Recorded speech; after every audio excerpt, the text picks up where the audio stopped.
going on, fellow vets? Brian Reese here, Air Force Service Disabled Veteran, coming at you live from Austin, Texas. And as you can see, I ain't alone. I'm here with my brother from another mother, Mr. D-Mac, Daryl McDonald, Semper Fi, Marine Corps man, and I'll get to him in just a second. But I want to talk about, again, why we're here. This is a brand new series that VA Claims Insider is doing across YouTube and our social platforms called Ask the VA Raider. Okay. And as y'all know, I was not a Raider, but this man who's joining me for this series was. In fact, he was so good as a Raider that they actually sent him around the country to train other Raiders on how to be a Raider. And we're so blessed now to have him joining us. And our topic today on Ask the VA Raider episode 2 is what happens to your VA disability claim after submission. The 3 levels of review explained. We're going to blow your mind because we are taking you behind the scenes. Okay. You're going to figure out how that sausage is made, and you're going to find out what happens once I submit my claim to when I actually get a rating decision. Okay. But before I get there, I want to turn it over to my man, Coach Daryl McDonald, for a quick intro. Welcome, bro. I love you. Love you too. Hey, everybody. How's everybody going? How's everybody doing?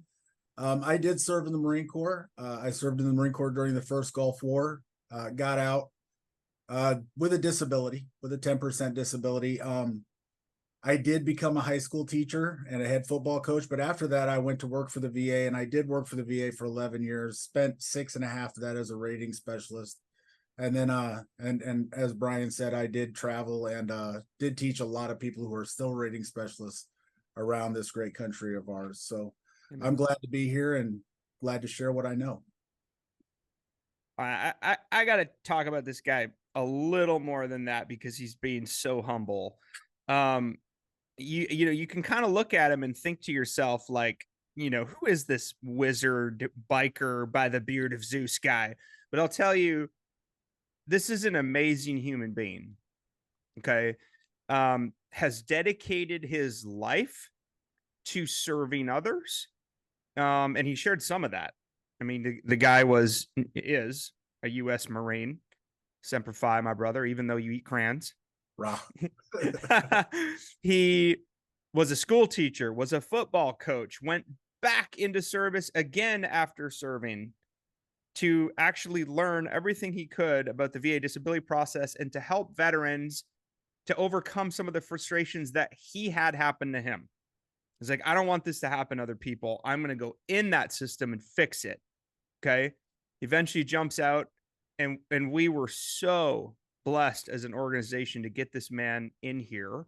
Now, we actually have his wife now too, which is super cool. And you would be hard pressed to find a couple who cares more about U.S. military veterans. And I mean that. And I love, you know, D-Mac, your heart, Jen's hearts. Y'all just want to serve, and your passion to serve vets like lights my fire even more. Like, it ignites my passion even further. And so thank you, man. I'm so blessed to be serving with y'all. Absolutely. And I feel the same way. I'm glad I found this company and this company found me. I think it's a perfect match. It is, man.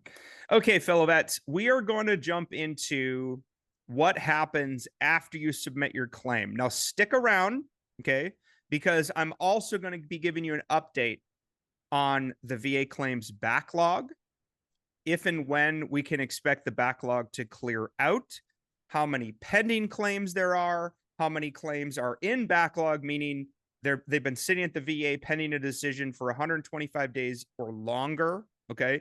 So if you're sitting there wanting to know, like, what the heck is going on with my VA claim? Why is it taking so long for a decision? I'm going to share the recent data with you. Okay. And it's not good. It's not good at all. And I don't think we're going to see much resolution on this probably through the end of next year. I would be surprised if they make significant headway sooner than that. I'm rooting for the VA, believe me, and calling on Congress to act to help them fix this. But it doesn't look good, y'all. But without further ado, DMAC, I'm a veteran. You're a veteran. I opened up my VA disability claim on va.gov. I filed 2 conditions, 5 conditions, and I hit submit. And I get a notification. It's like, you've submitted your disability compensation claim. And it's like, goes into the black hole, and nobody knows what happens after that. So break it down. After a veteran submits their claim, what happens? All right. So really what happens, whether you're faxing your claim in, you're going through va.gov, you're snail mailing your claim in, it goes to Janesville, Wisconsin. All right. And Janesville, Wisconsin has a group of people that they will take your claim and they'll make it digital if it's not already. They'll upload it into what's called the Veterans Benefit Management System, or VBMS. It's the system the VA uses to collect all the data. All right. From there, it goes up into a cloud. So I like to use the bucket analogy because the bucket analogy kind of makes more sense and it can break it down a little bit more. So it goes up into a cloud and it drops into the National Work Queue bucket. Okay. So from there, as regional offices need work, then it drops down into the regional offices bucket. Now, with the regional offices, a lot of times, if you live in Iowa like I do, you hope that your claim is worked by the Iowa regional office in Des Moines, Iowa. Doesn't always happen that way. So literally any regional office can get your claim. It all depends on who needs work and when they need work. So you could live in New York and your claim could actually be dropped in Hawaii's bucket. Okay. So from there, it'll go to a VSR, a Veteran Service Representative, and that's actually the first tier. The Veteran Service Representative, their job is to go through and actually collect all the data. They'll make sure your service treatment records are all there. They'll make sure your service personnel file is all there. If you noticed or if you notified them that you had private treatment records, they're the ones that send you that VA form 21-4142, the request for those records. So they'll send you that. They'll do any of the development. That's the development side of it. So any development you have or you need, they're the ones that take care of that development. So okay. it hits a after it goes to like a queue, it eventually falls on somebody's desk who is what's called a Veteran Service Representative. They're a VA employee. Correct. And they're responsible for developing the claim, getting all the documentation ready, and then what? And that's actually part of the VA's duty to assist. And a lot of times you'll see if there's a duty to assist error, that's usually where it falls back on. The VSR didn't do something somewhere along the line. So once an action is taken by that VSR, no matter what it is, that evening, it goes back up into the National Work Queue cloud. Okay. So, and the example I gave was private treatment records. So if they have to request private treatment records, typically they'll put a request out for 15 days. It'll go back up to the cloud. Now your claim can technically land on anybody else's desk, another VSR's desk, either once the 15 days is expired or the personal treatment records have been sent in. Okay. So now it drops down and it can literally drop on anybody else's desk. So there's no guarantee that the same person's going to work your claim. Interesting. Okay. So you can see where there might be a delay because one person could go through and find that you need personnel or personal treatment records. And the next person might go through it and see that that person missed something. So they have to kind of pick up that duty to assist and get those records too. So that can potentially delay a claim. So interesting. Yeah. At this point, so what a veteran sees, like if they log into their va.gov account, they'll see what's called like gathering of evidence, right? Mm-hmm. Like your claim is in gathering of evidence. Is that the same stage that we're talking about right now? Absolutely. Yes, that is the same stage we're talking about right now. Okay. And fellow vets, this gathering of evidence stage, I mean, DMAC has just been sharing with you a little bit of what happens in the back and forth. Okay. Especially if the VSR missed something, okay, that's needed, go back, figure it out. Where is it? Duty to assist. Maybe they need to go get something on your behalf that's a critical piece of information that you didn't submit. That takes time. Okay. Not to mention, they've probably got a whole bunch of other claims they're working at the same time, in addition to new things that are dropping every single day. Okay. Again, if there's one tip I can share with y'all to help you, it's this. Okay. Help the VA help you. Okay. The easier you can make it for the VSR and the RVSR, the rater, the fully developed claim that you file with all the information you need, your service treatment records, your military medical records, attach any private records, go pull your VA records down, upload your personnel records, your awards and decorations. Here's a super secret tip that nobody's sharing. You ever heard the words, a picture's worth 1,000 words? Guess what? I'm going to show you my ugly finger. Okay. This ugly finger that's got tons of scars on it. I've had 3 surgeries. This was an injury that happened to me in the Air Force, and I can't bend it all the way. Okay. Well, guess what I did? Instead of just uploading my records that show that I obviously have a disability. Yes, he had surgery. Yes, it talks about how he's got limited mobility, pain, etc. I also filed a claim for scars. Okay. Well, what a better way to show scars than to show pictures to the person who's looking at your claim. So I literally took my phone and I'm snapping different angles and pictures where you can see the nasty scars. I got 10% for scars. Okay. But my point is just to say this: make it easy on them. Tell them exactly what you're trying to do. Don't just file a claim and say, back condition. Because guess what? That rater and the VSR, they got to go hunt down. What does this person have a back condition? If yes, what's the medical diagnosis? Where is it? What page is it on? Okay. I heard somebody share this with me one time, DMAC, and please validate any of this.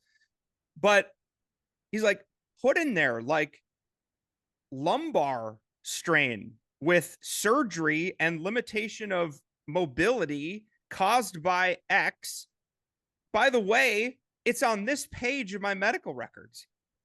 like the easier you can make this for the VA to review and rate your claim, the more accurate they are going to be and the faster you are going to get a rating decision. I'm turning it back over to my bro. Yeah, that is absolute truth. Fully developed claims where you submit everything ahead of and anticipate what the VA is going to need. That's the key. Sending pictures in, like you said, it not just for the scars, but I've had to verify Vietnam service because I was a VSR at one point also. To verify Vietnam service, they actually sent pictures in of them in Vietnam. So their pictures are worth 1,000 words. Absolutely. And one thing that can delay the claim is not sending in everything. And like we said before, medical evidence wins claims, right? Medical evidence, the more medical evidence you have, the better off you are. Leaving things out can delay your claim. So there's a number of things that can delay your claim, but back to the VSRs. Once a VSR gets that claim and deems that they have everything together, everything's ready, and then in some regional offices, the VSR will request an examination if one is warranted. All right, except for complex claims, then it goes to the RVSR to do that, and we'll talk about that in a minute. So the VSR now will request an examination either through one of the contract companies that the VA uses or through the VA itself. And then once again, your claim goes back up to the cloud until that exam is completed. Okay. From there, then once the exam is completed, then when it's back up in keep in mind the buckets, it's back up in the National Work Queue bucket. Mm-hmm. Now, as a rating specialist or an RVSR needs work, that claim, your claim, will drop down into that regional office's bucket. And then from that regional office's bucket, it will drop down to whichever rating specialist needs work. Okay. And they usually try to keep the rating specialist queues. You know, usually it was when I was working for the VA, it was like 15 claims or less. But you know, just like the VSRs, the RVSRs do have quality standards. They do have production standards. So, you know, sometimes working through those claims, they can make errors because they're working so quick to get through claims. But now your claim is at the RVSR level. The RVSR can open it up. They review everything to make sure everything is complete. Okay. Once everything is complete, and if there's anything that's incomplete, they can send that back to the VSR. All right. But once everything is complete, then they're okay to go ahead and start rating that claim that you submitted. Okay. Yep. So there's a lot of things that go into rating claims. You know, there are laws that are applicable. There's the 38 CFR Part 4. There's the M21-1MR. So there's all kinds of things that the rating specialist needs to look at.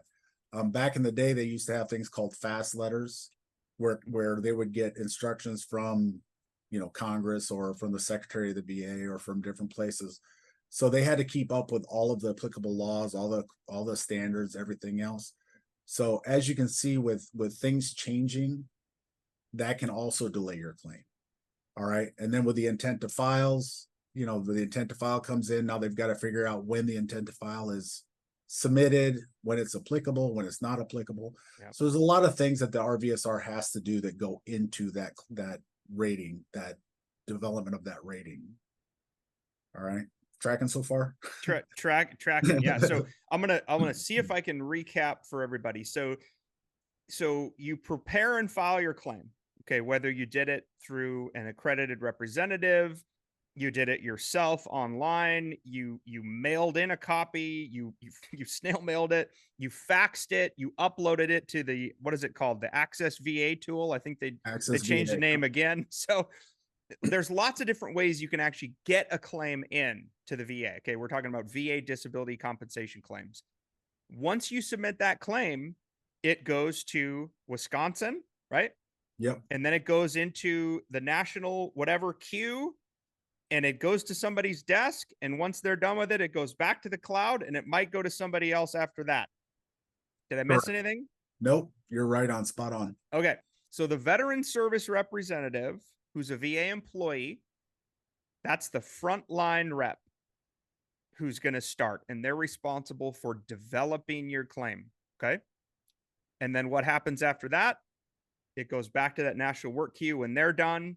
And if it is ready to go, it's going to go to what Daryl was for 6.5 years, which is called an RVSR, the rating veteran service rep, the rating specialist. That's the person who actually looks through everything, reviews it all, applicable laws and regulations, CFR 38 Part 4, M21-1, effective dates, et cetera, et cetera. They're looking at everything. And that person, again, correct me if I'm wrong, is actually going to rate the claim. They are going to assign something, right? Now take it from here. Tell me what happens once it's with an RVSR.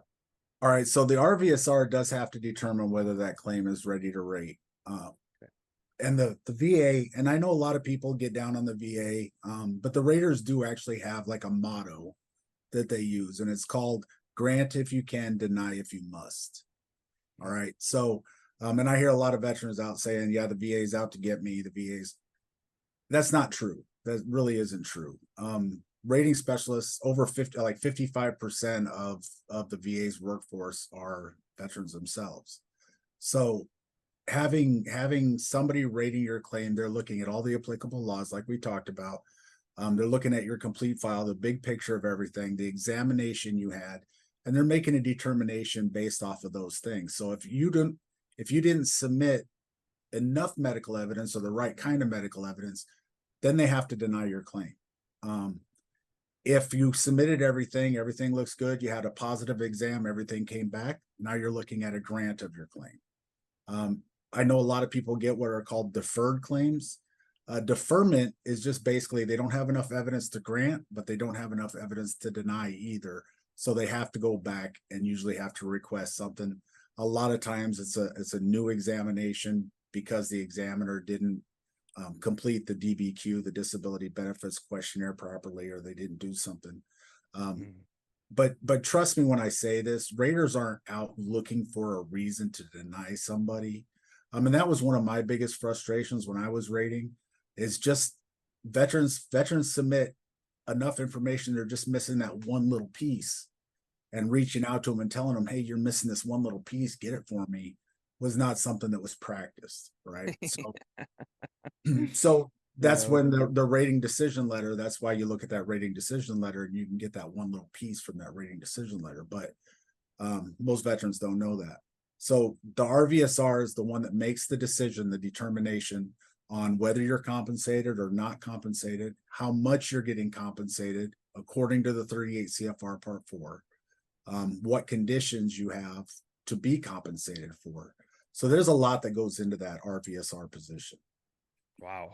Is the RVSR, are they also looking to help a veteran maybe in other areas? So for example, would they automatically add like SMC, like special monthly compensation?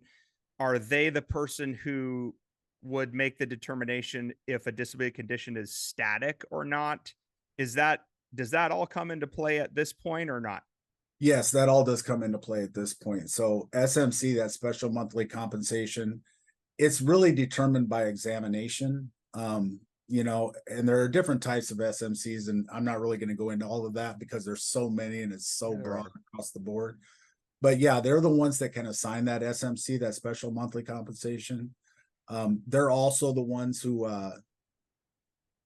if you're scheduler for a condition like TDIU is one of the big ones, that's when you get that VA form 8940. It's because Yep. they've kind of put you in that bracket where you do qualify as far as the standards go for it. Maybe not qualify because you have a job or whatever, but that's another kind of road to go down. But yeah, they're the ones that kind of put everything together, grant the SMC, do all that stuff. Okay. So the VSR is developing the claim, the RVSR is rating the claim. What happens after that? Right. So, and this is the part that a lot of people don't know about. This is the part where people think that the rater makes a decision, they get the letter. And that's not what happens. So, from there, it goes back up to the national work queue. And now it goes to what's called a post development team. The post development team, they are the ones that are adjudicators, they're the ones who are authorizers. All right. So, when your claim is decided, it'll drop down into a post development team members queue.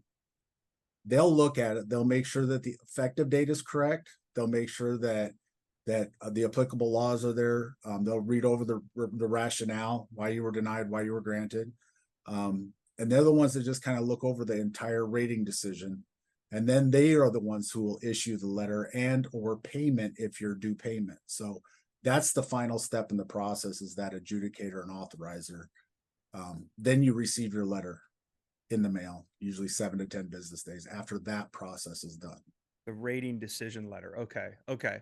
And fellow vets, by the way, we've got some recent data to share. At least it's what's published. Okay. I don't want to get this wrong, so I'm going to pull it up in real time for you and recite it. If you go on to vaclaimsinsider.com/blog, you will see this brand new blog post. It's called "Why is my VA claim taking so long? The 4 ugly reasons behind the VA claims backlog." And by the way, DMAC helped me with that post, as well as a couple other brothers. So thank you, bro. I want to share this with you guys because we're talking about claims. Everyone wants to know, how long does it take the VA to rate my claim? Why is it taking so long? So this is published data. Okay.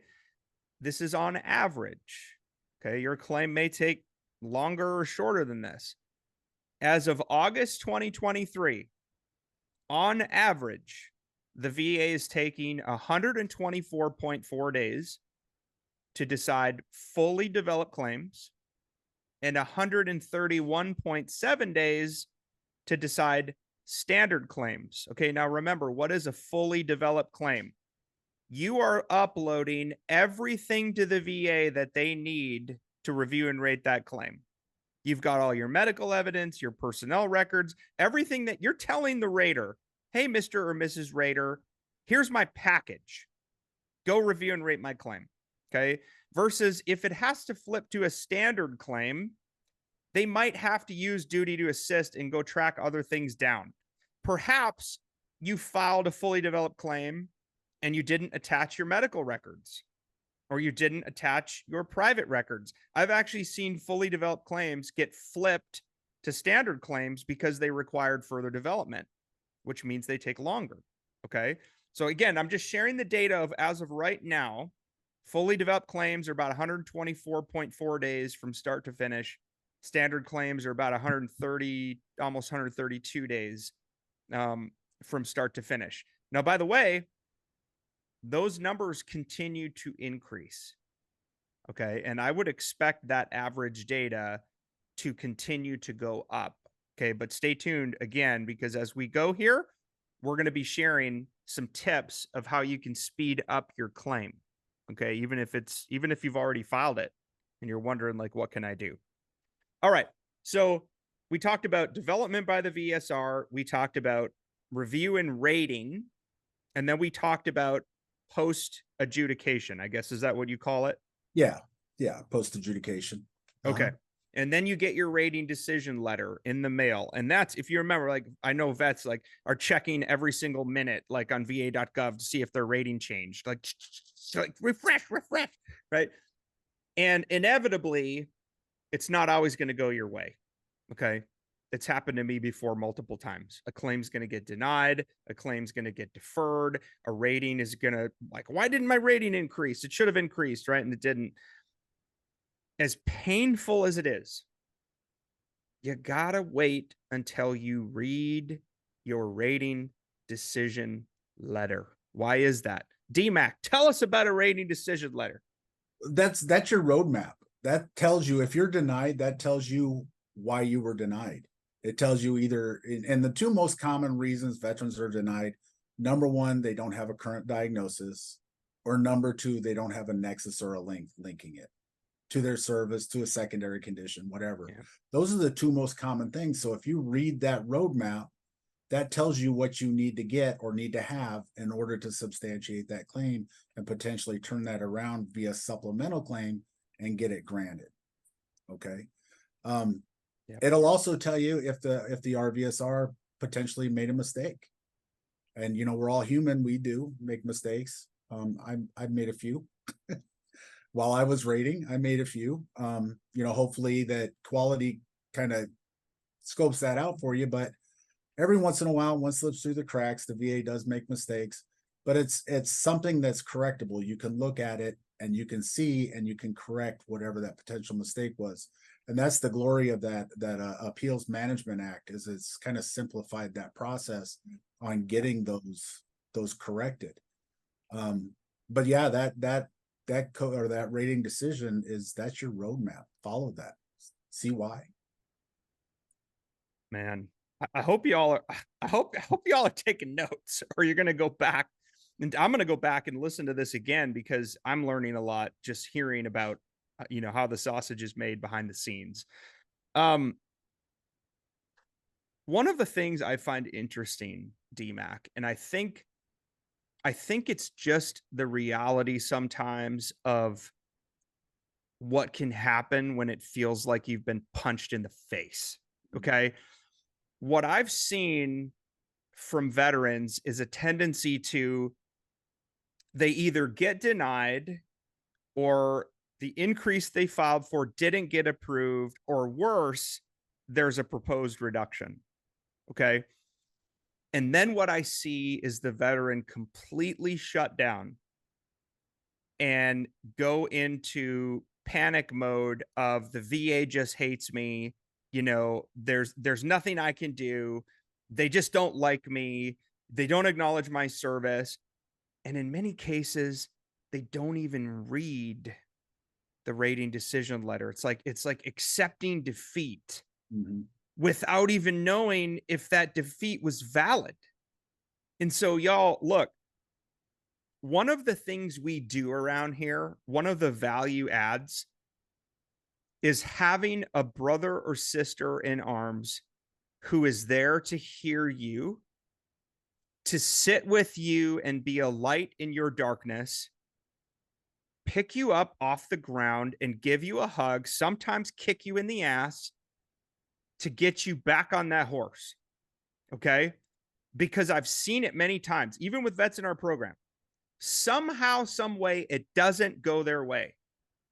The claim was denied. It was underrated. They didn't approve their increase. The secondary claim didn't get service connected. That a bad C&P exam. They proposed a reduction. Whatever. Something happened that wasn't part of the plan. Okay.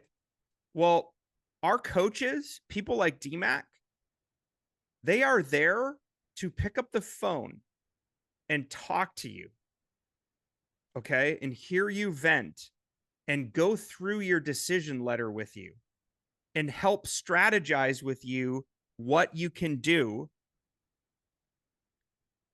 to punch back, to get back on that horse, to get off the sidelines and in the game. We are there for you no matter what. Win, lose, or draw. And DMAC, just tell I mean, how many wrongfully denied claims or the decision wasn't there, or maybe the veteran was missing one piece of evidence.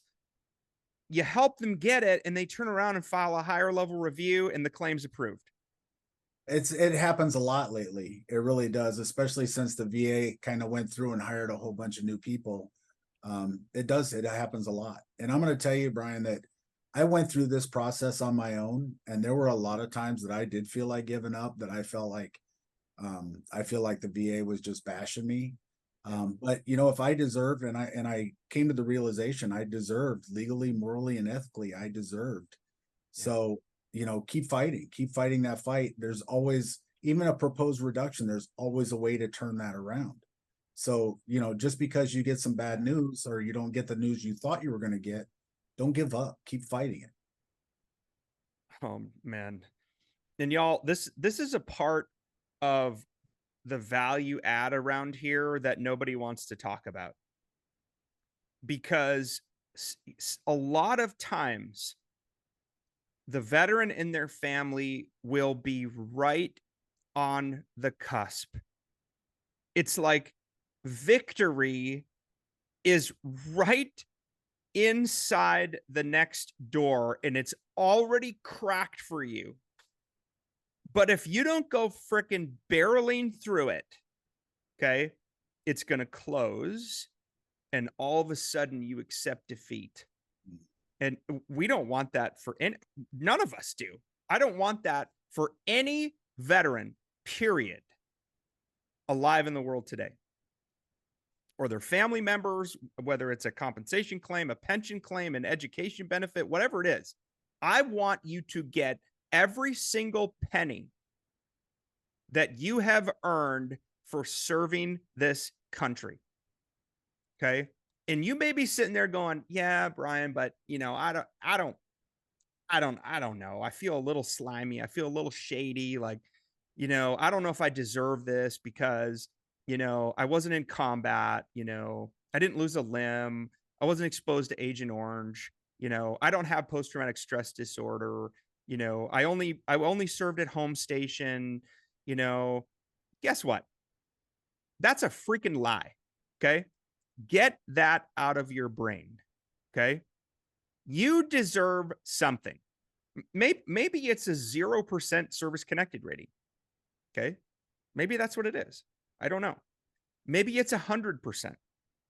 But I believe every single veteran in the world deserves something.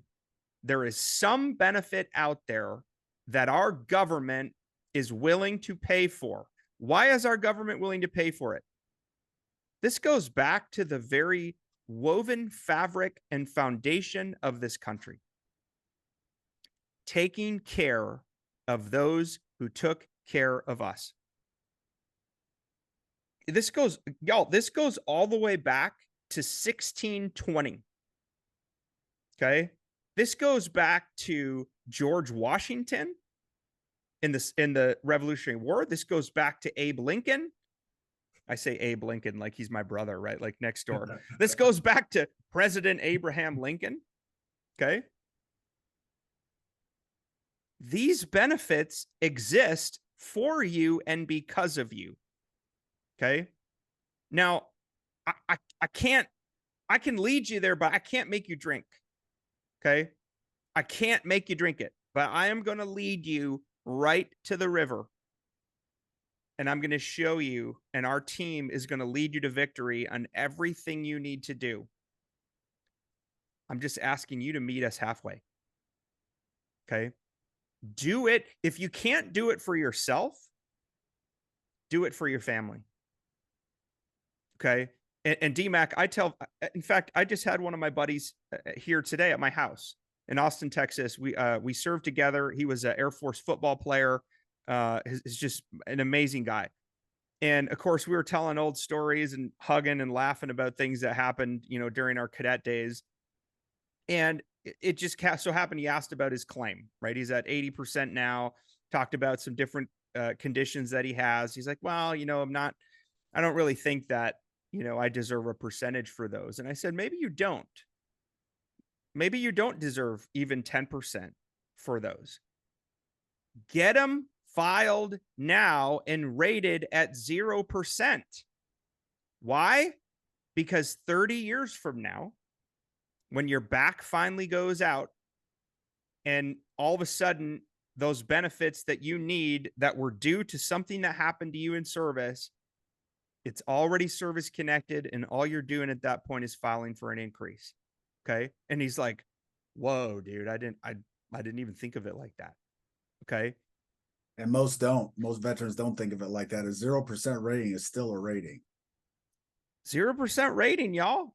Okay, you're not going to get compensated for that condition, but the hardest part, the number one hardest part, as more time goes by from when you left military service to now, the more time that goes by, the harder it is to prove your nexus for service connection.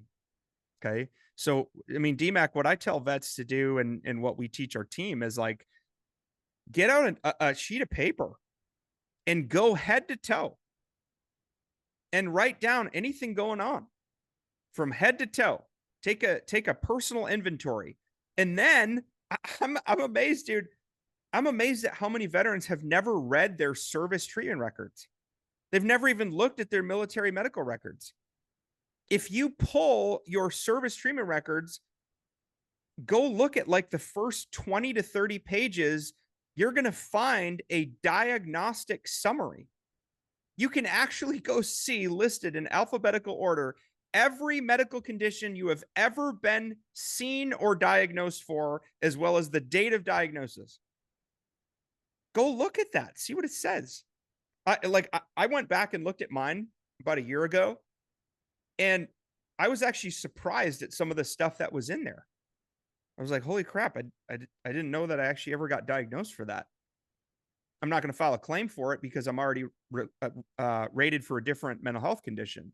But it was just interesting to see that that was actually in there with a diagnosis. Go look at your records. Okay. Whew. And then get your butt to the doctor to get seen so you can complete that Kaluza triangle and get that.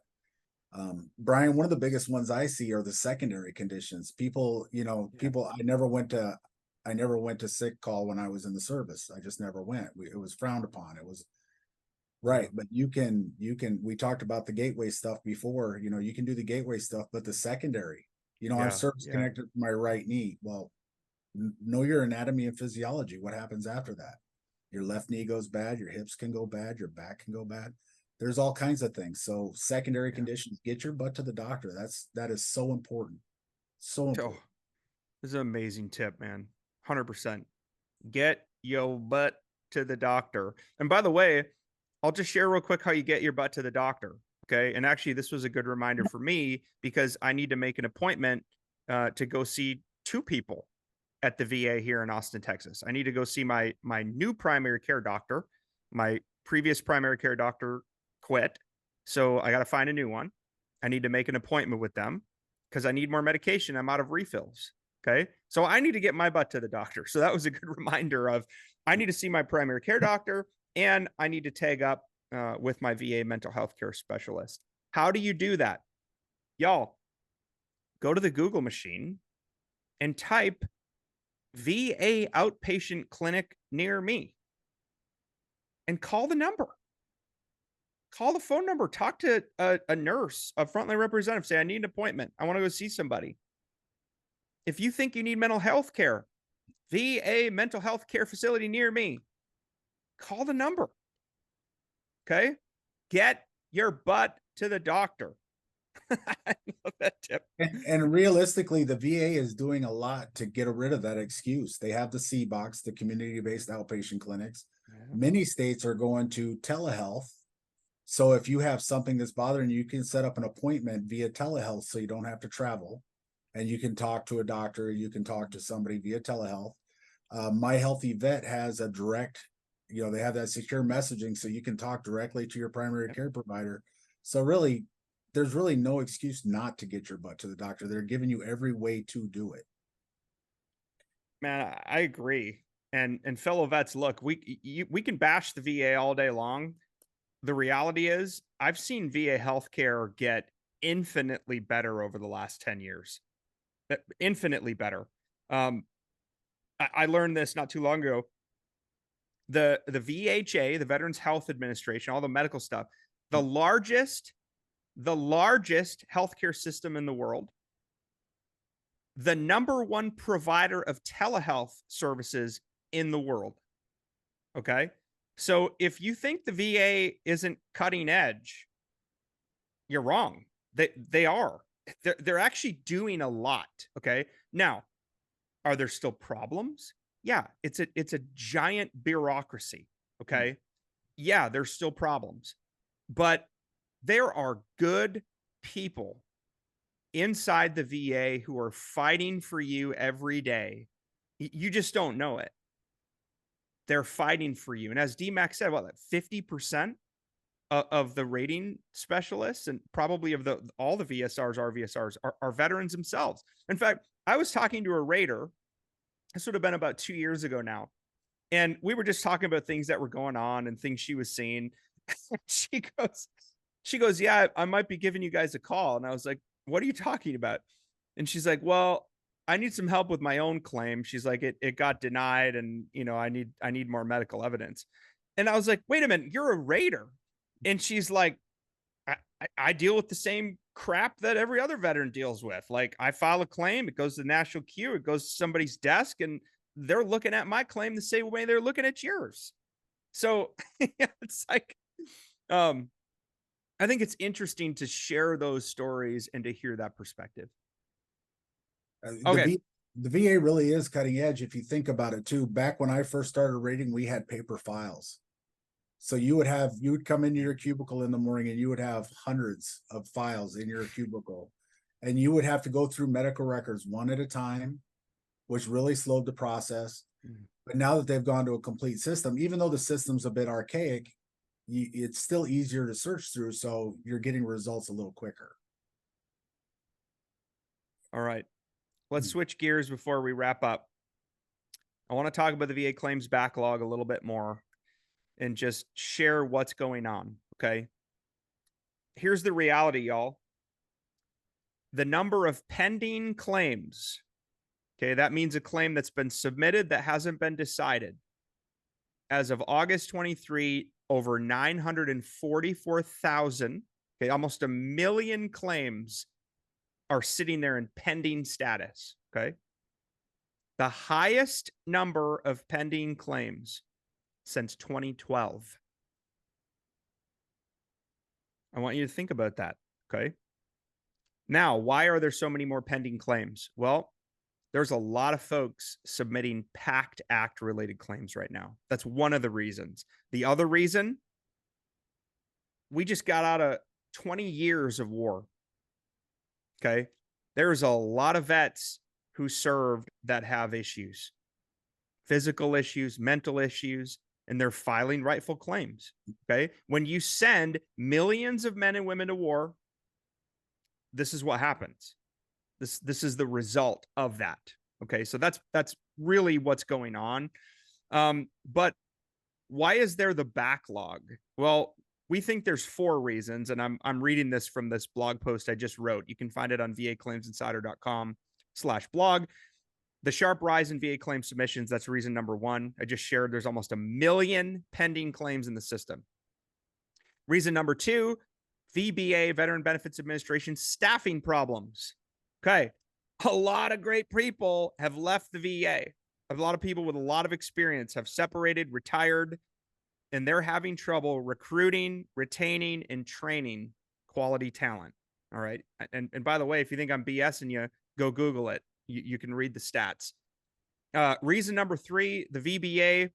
Yeah, they got some broken systems and some dated technology. Okay. Even though the paper stuff has moved to a digital electronic process, a lot of these systems are getting old now.